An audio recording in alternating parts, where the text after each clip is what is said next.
ఈరోజు మా స్ట్రీట్‌లో అప్పిచ్చిన అతనాయన అప్పు ఇప్పించారన్నమాట వేరే అతనికి. ఇద్దరు 2 నంబర్స్ కొంచెం గొడవ ఆడుకుంటున్నారని మా మామయ్య గారు మధ్యలో ఎళ్లి, "ఎందుకు అలా చేసుకుంటున్నావు" అనేసి ఆపారన్నమాట ఒక ఆయన్ని. ఆపితే ఒకతను కొంచెం స్లిప్ అయిపోయాడన్నమాట. ఆయన చెయ్యేసి తోయడం వల్ల అప్పిచ్చిన అతను.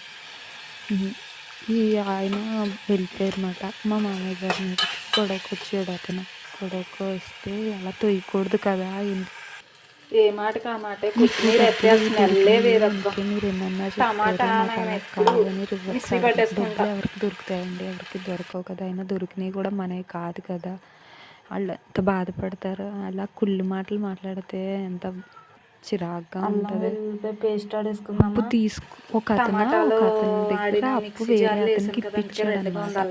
అది ఇవ్వలేదని వీళ్ళిద్దరు కొంచెం ఇష్యూ చేసుకున్నారన్నమాట. మిరియాలు కూడా వేసుకుంటానని మీకు తెలుసు కదా, అన్ని కర్రీస్లో రివర్స్ అయ్యాడు అనమాట.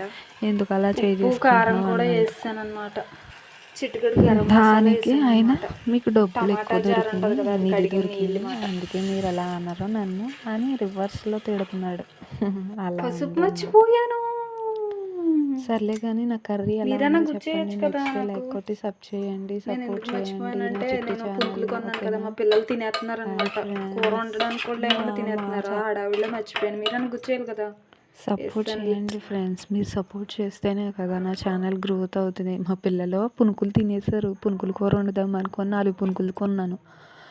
తినేసారు, చెరుకోటట్టుపోయారు. ఇంకేం చేస్తాం, పిల్లలు కదా, ఏం అనలేము కదా. అందులోని అస్సలు ఏమనలేము. ఇంకా రెండిట్లతోనే ఇంకా వర్క్ చేశాను అనమాట. బాగా కుదిరింది.